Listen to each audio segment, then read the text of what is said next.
Audio on demand from Vision Christian Media. Foundations.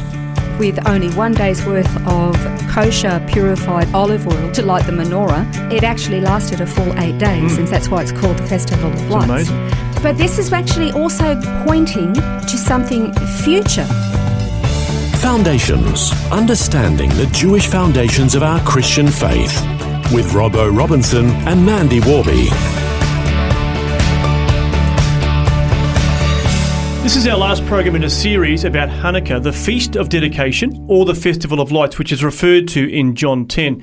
We've already learned what Hanukkah is and why it came about in the first place, and we're going to finish off today by understanding why Hanukkah is important for both Jews and Gentiles in light of the future return of Jesus. After King Solomon's temple was destroyed by the Babylonians, they go into 70 years of captivity. They come back and Zerubbabel builds this humble little building to be used as a temple. And then, of course, King Herod the Great comes on the scene and he builds this magnificent edifice. And both of those temples, the only two temples in Jewish history, they have dedication ceremonies, one in the autumn, one in the spring.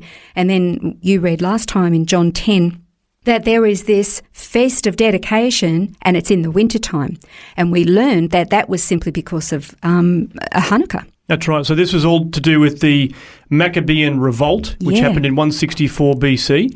It was on the 25th of Kislev that in the Hebrew calendar that this abomination of desolation had taken place, and that, I guess, fired up the Maccabeans. 3 years they fought against Antiochus Epiphanes and overcame him, which is pretty amazing. He had done what they called this abomination of desolation. Which was? He had slaughtered a pig on the altar and then installed a statue of Zeus in the Holy of Holies. So you can understand from a Jewish perspective, that was just the utter You couldn't get contempt. anything more offensive. So they called it the abomination of desolation, and really that was what the gospel refers to when it talks about this feast of dedication, when the temple was cleansed and rededicated to the Lord. It was the same temple, but it was a fresh dedication. And of course, the miracle was that with only 1 day's worth of kosher purified produced olive oil to light the menorah, it actually lasted a full 8 days, and that's why it's called the Festival of Lights. It's amazing. Yeah, it's fantastic. But this is actually also pointing to something future. So in Matthew 24, in verses 14 and 15, it says, this gospel, this is Jesus' response to his disciples. They were asking, when will the end come? And he said, this gospel of the kingdom shall be preached in the whole world as a testimony to all the nations, and then the end will come. Therefore, when you see the abomination of desolation, which was spoken of through Daniel the prophet, standing in the holy place, the gospel actually says, let the reader understand. And that's an interesting little, I guess in brackets it says that. And we think, well, understand what? What are we actually supposed to understand? Well, it's interesting because he was talking. He wasn't handing out pamphlets with this written down, say, here, have a read of this. Yeah. He was talking to a Jewish audience. So when he said the abomination of desolation, they're going, I know what that's referring to. It meant perfect sense to them.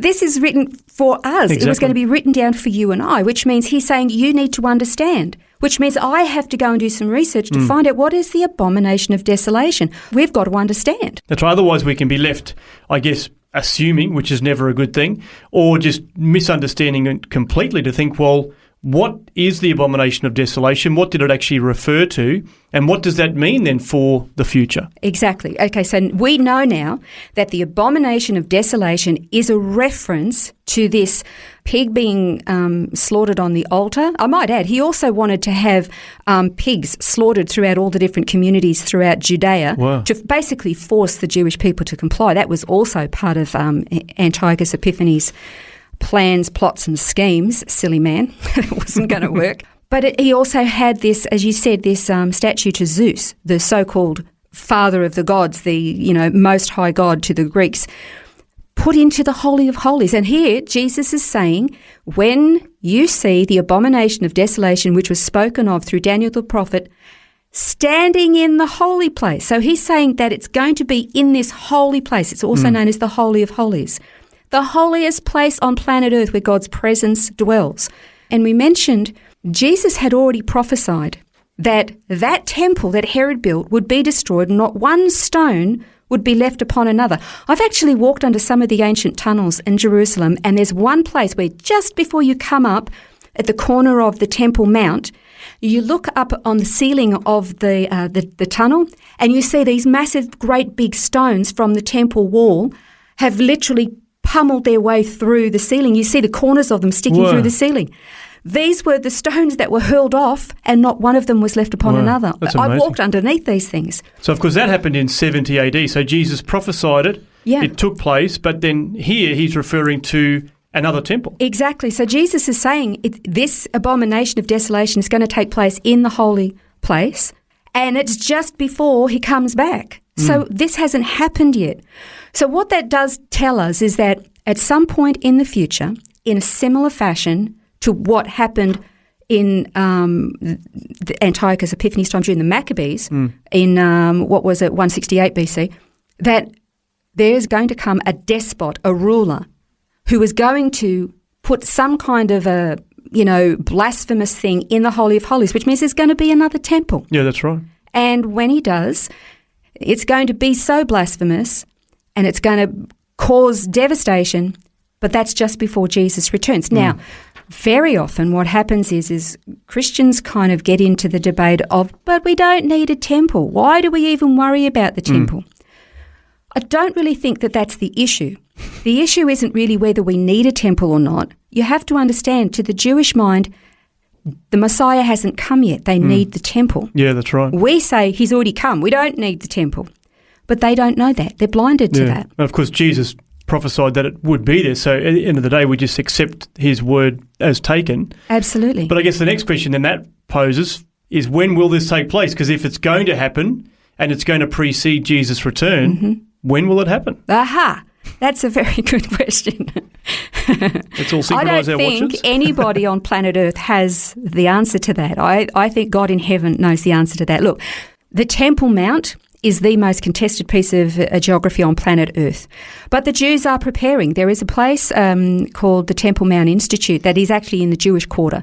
They have everything already built. Clothes for the priest, the high priest garments, the crowns for the high priest, the what do you call it, the ephod, the breastplate, all of the vessels that are necessary, the table of shewbread. They've got the altar of incense. They've got everything built. The only thing they actually haven't got built is the Ark of the Covenant. They don't have that built. They're not going to build that. Even the giant menorah is already built. It's standing under a glass dome in an open square in the Jewish quarter of the old city. And it's the first working, fully functional menorah since the destruction of the temple in 70 AD. It cost $2 million to build and make, and they're just waiting. They're just waiting for the next temple. So there is full preparation underway. Not all Israelis agree with this, but there's a growing movement, and they've got this stuff ready. The point is this. Not whether or not there's going to be a temple, not whether or not we think it's necessary. The Bible says it's going to happen. And when that happens, Messiah will come back. But it's going to be devastating when it happens, and there's going to, like when this abomination of desolation takes place, with reference to what we know what it was because of Hanukkah and what happened under Antiochus Epiphanes. As believers, our responsibility is to hold very closely to our Messiah. And remember that even while Hanukkah is not one of the mandatory feasts, it's the festival of lights. And who is? Who is the Lord of lights? Who is the light of the world? Yeah.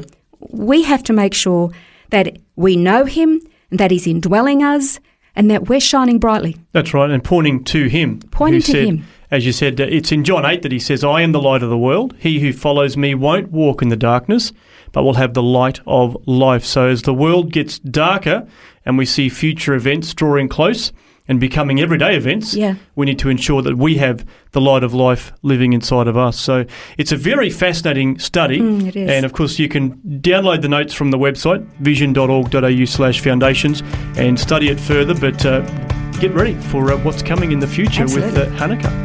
And we invite you to join us again next time as we continue to discover these deep, rich Hebrew foundations for our Christian faith. This has been Foundations, a look at the Jewish foundations of our Christian faith. For study notes, resources and more, see vision.org.au/foundations. Thanks for taking time to listen to this audio on demand from Vision Christian Media. To find out more about us, go to vision.org.au.